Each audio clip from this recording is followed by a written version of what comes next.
Alright, hey guys, Mitch here from the TheAudioDabbler YouTube channel, and I'm going to take another look at Beatmaker 3 and focus on the audio tracks. Now I'm going to program in some drums real quick, but I'm going to really just focus in on, what the audio tracks can do and things like that. So I'm still working on pretty much a blank session. I don't want the organ, I want the drums. There we go. So let's shift 1, there we go. Should it not be? There we go.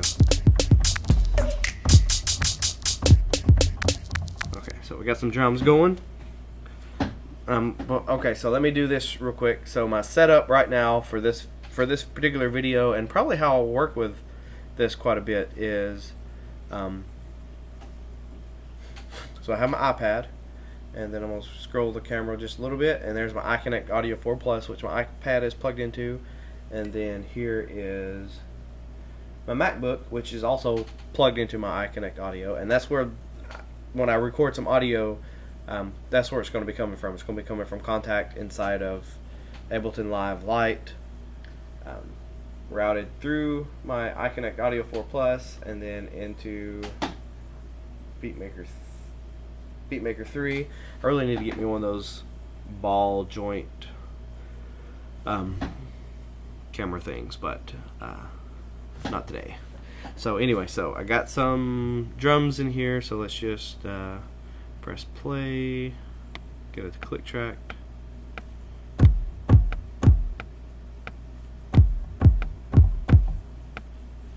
Okay, so let's go quickly.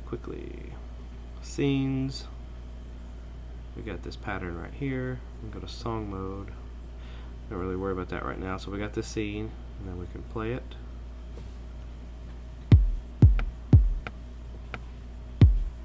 Hit record.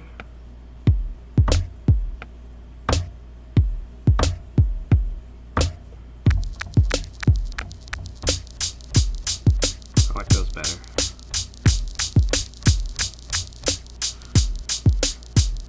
Okay, so let's go in there, stop. Selection tool, select those, delete. Okay, so now we got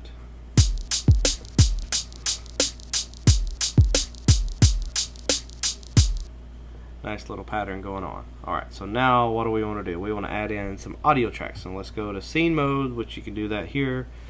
From this point, you can't add any audio tracks from what I can find anywhere. You click here and it's just going to continue adding banks. Good feature, by the way, adding like 128 banks. That is awesome. A1 through A8. And then here, sample mode for the pads. You can't really add audio tracks. But in the scenes song mode and in the mixer mode down here, I can add audio tracks. So I can add audio track right there. And it's going to put it underneath. And so if I go back here, add a pad bank, it's still going to be underneath all the pads. And so you're going to have all the pads, all the pad banks, and then underneath it you're going to have all of the audio tracks. So just keep that in mind. But the same thing that as we were doing in my previous video looking at the song scenes and patterns, if you click up at the top, that's going to give you your kind of audio track, audio 1 mode. And you click right here. Can you do anything with it? I didn't even thought about that. No pattern, track automations, can mute. Thought I might be able to rename it, but I guess not. Maybe not right here, I don't know. Anyway, so let's not get into that. It would be nice to be able to rename it though, wouldn't it? Okay, maybe underneath the mixer mode you can rename, and let's call this strings. Okay. And then we can add another track. Go ahead and name that.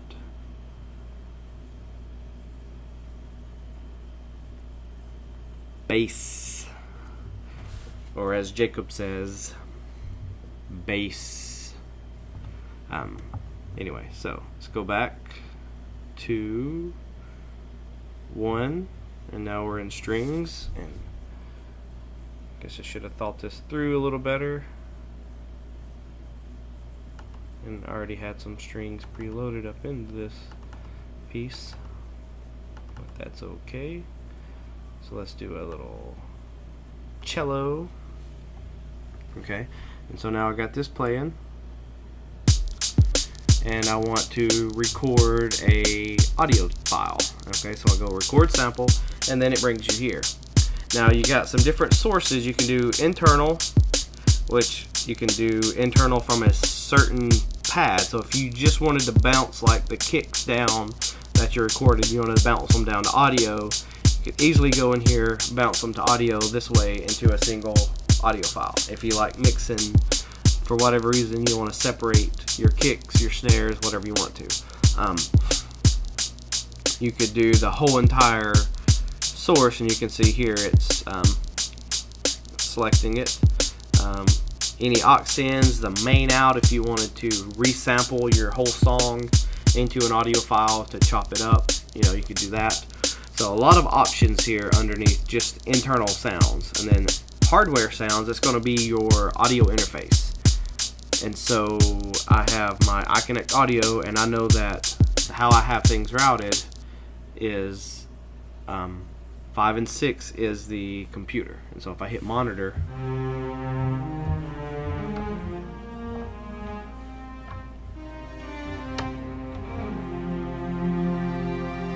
I haven't done a video on this, but I really just, my Arturia Minilab MK2 is just, I don't know, I just like the feel of the keys. They're not too big, but it's just kind of a little tiny. I like it. But anyway, so let's get back to this. So you got two different recording modes. You got threshold and you got sync.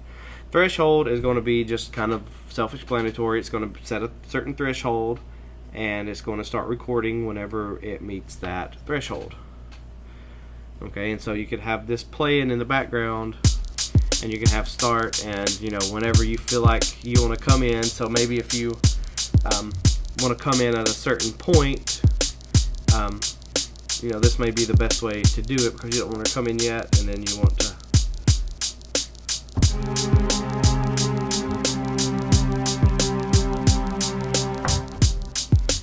so I hit stop. I can stop the sequence, and so I recorded that, and so here's the recording. And so just like in patterns in the bank mode, when you have the little patterns up here, you know, I could drag this over and have, you know, have that audio. Okay, and not right there. Let's delete that.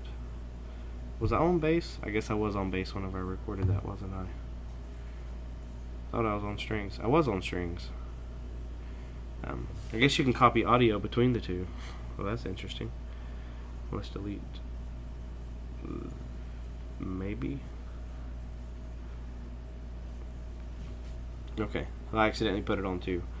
But so there you go. So you got that audio right here, and then under scenes mode, it just works just like the patterns do. If I press play up at the scene, it's going to play the whole scene, just like it would if it was just a bunch of banks. And you can see I didn't, whenever I hit stop, it bounced it on to like 3, and so I can go under pattern and I can adjust the length of it. And now when I press play, it should adjust the length, and now it'll loop in time. So you got that going. Alright, so also underneath the patterns, you know, you can turn live stretch on and off, disk streaming. You can go in and edit the sample, so you can see here the loop is set, but it still has that tail. And so if I'm particular and I really want to get in there and I will delete that tail, then I can just go in to the edit sample here, you know, drag it in, get it right on the 3, hit trim, and now it's trimmed. Go back, and there you go. There you have it, and play.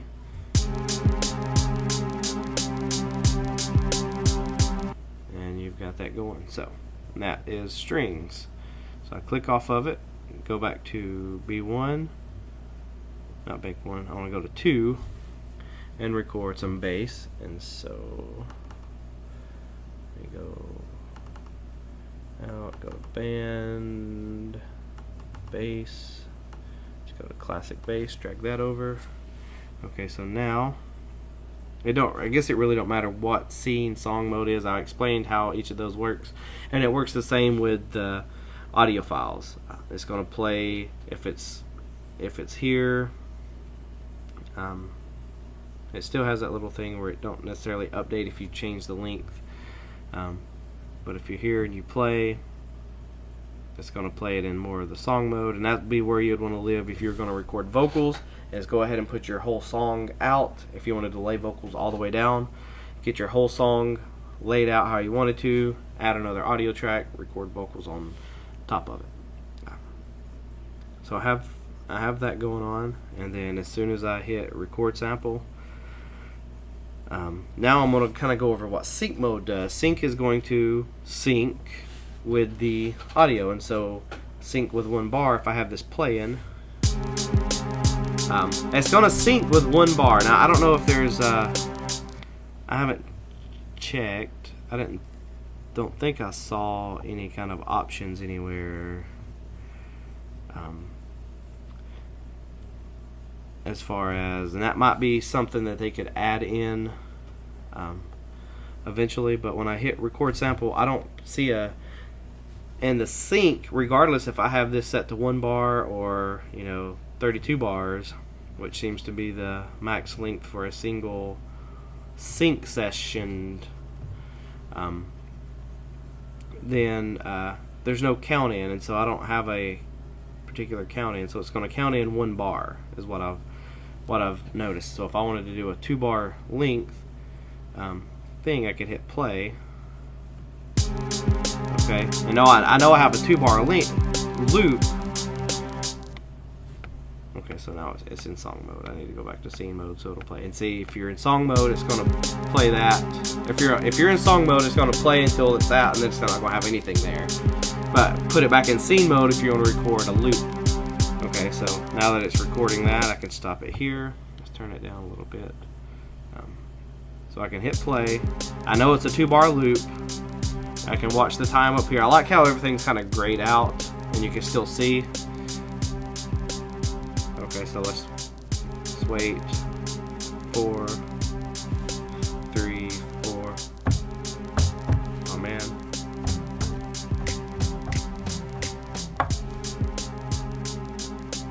Oh, I had it on threshold.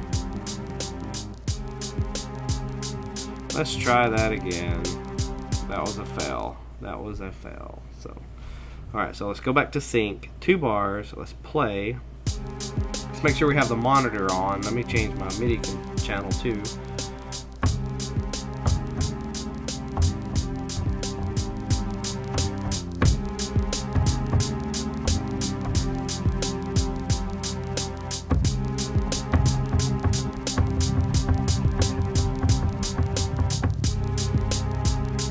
Hear it, but let me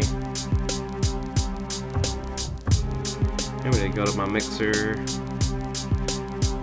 turn the strings down a little bit so I can hear the record sample, monitor.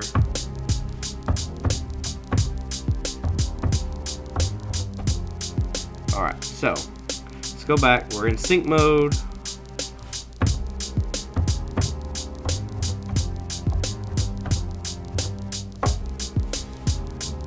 And whenever I started playing, when it got up to the next bar, it started playing, or it started recording, and it synced up. And and it made a nice 2 bar loop. Now one thing, let me check this. I haven't looked at it yet. So if I'm in here and I go here, I can mute. I can mute it. So you gotta mute. You got mute on audio or a bank. You can mute a whole bank or just mute audio. One thing I don't know, and I'm gonna have to explore this even further, is you can kind of see you got to do a little bit of finger dancing. As you're kind of recording these samples and things like that, you got to kind of know what you're doing. So I don't know. There's not a direct, clean way I haven't seen any direct MIDI mappings that where you can add, you know, record sample, do things like that more in a live situation. But you know, definitely in a studio session, I could see myself, you know, with my MacBook and, you know, I have complete. I don't have the ultimate, but I have complete on here, so I have all the synths and, you know, contact with some, you know, pretty nice sound libraries. I can see myself using that as the kind of the audio source, and then just really just nailing down some loops inside of this thing, because you can do it really quickly. I mean, I've built up those, you know, pretty quickly, and I can go back here and I can record. If I want to do some more, you know, bass, I can do that, or more strings. One thing I want to point out is if you're under sync and you go free, actually I'm going to test this right now. As soon as I hit start, and it's going to wait. And this right here is probably if I was going to record audio. This is or vocals over a song section. And this is probably what I'm going to do, because as soon as I hit play, it's going to start recording. As soon as because I have link on, so and now it's recording, and it's going to record. I don't know. I guess I could let it play. Maybe I'll speed this part of the video up just to see, but I mean, I got time.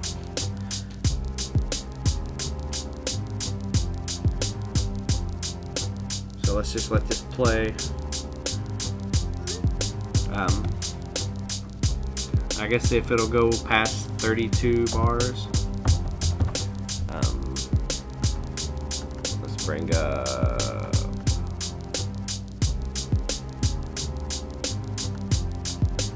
a little trumpet section. Oh, I need a monitor, don't I?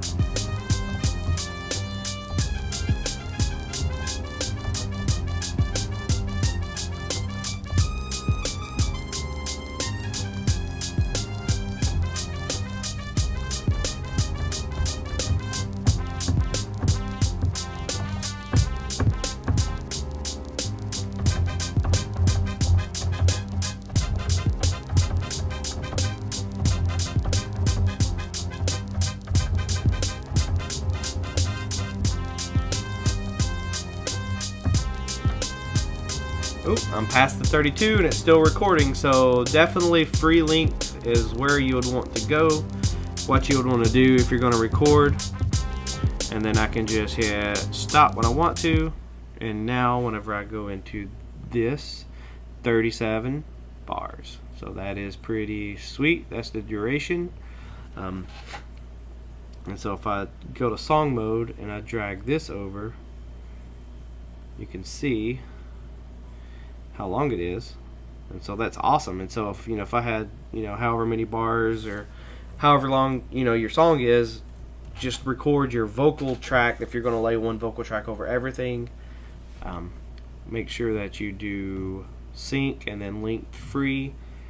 Hit start first and then hit play, and that's going to allow you to record right on the beat. Whenever music starts playing, it'll create that file, and then it'll make syncing up. That way you're not having to sync up any little nuances, like if you were going to come in at a certain time or whatever. You just have one file and it'd have some blank space in it, and you could just line it up. Let's see. I don't think there's anything else. So I mean, the time stretching is pretty good. So let's just let's go back to these scenes here. And so time stretching seems to be automatic on live stretch here. So I'm going to bring these, I'll click on here and I'm going to bring this up to, and you can hear the pitch did not change, but the tempo did, the speed did. So that's pretty awesome. And so let's bring it down to half.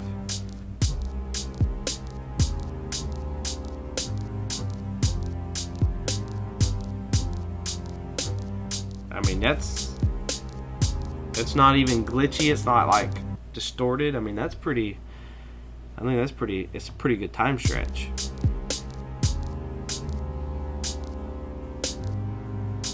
Even at 30 BPM, I mean, that's bringing it down 60 BPM from 90. The pitch is not even. It's pretty awesome. So let me go back to the original and show you the difference. Okay, so this is. Okay, so now if I go back here under pattern, turn live stretch off. See, it's kind of off a little bit because the original BPM is at 90 and somehow it, I don't know why it jumped up to 93, but if I change it, see, it's not even stretching it or whatever. Now if I wanted to stretch this up to say 116,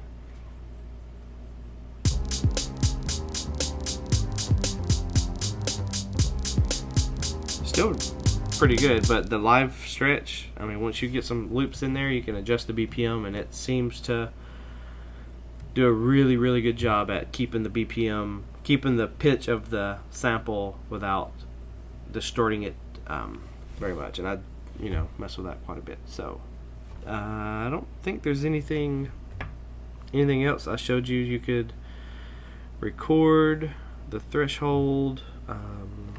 You can add audio tracks here, and then the same thing with any of these audio tracks or banks. You can have different sends. Each of these can have their own effects, and so you can click here and add effects to your bass. Click on strings, add effects to your strings. The same way with your different banks, and so they all can have aux sends and everything else. So it's pretty fantastic. One thing I would like to figure out is some quick on the fly scene loop building, because that could really, if I could nail that down, or if somebody could, with some MIDI, because you can select banks and groups and slots and transport, but I would really like to see a way to MIDI map these, scenes, and maybe have a toggle record on a certain length and be able to set these, and instead of having to drag audio into them, maybe have them have a placeholder to where you could have it 3 bars, 4 bars, and just kind of overdub the audio. But I'm not sure if how that would work, but that would be pretty cool. I'm not sure how the MPC Live or the MPC-X can handle that either, and so I can't really speak on it.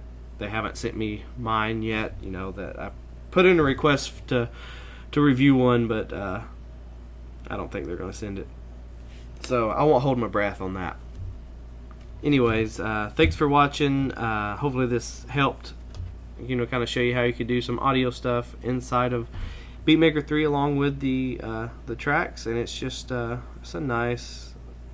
This thing right here is just nice to me. So I will talk to you guys later.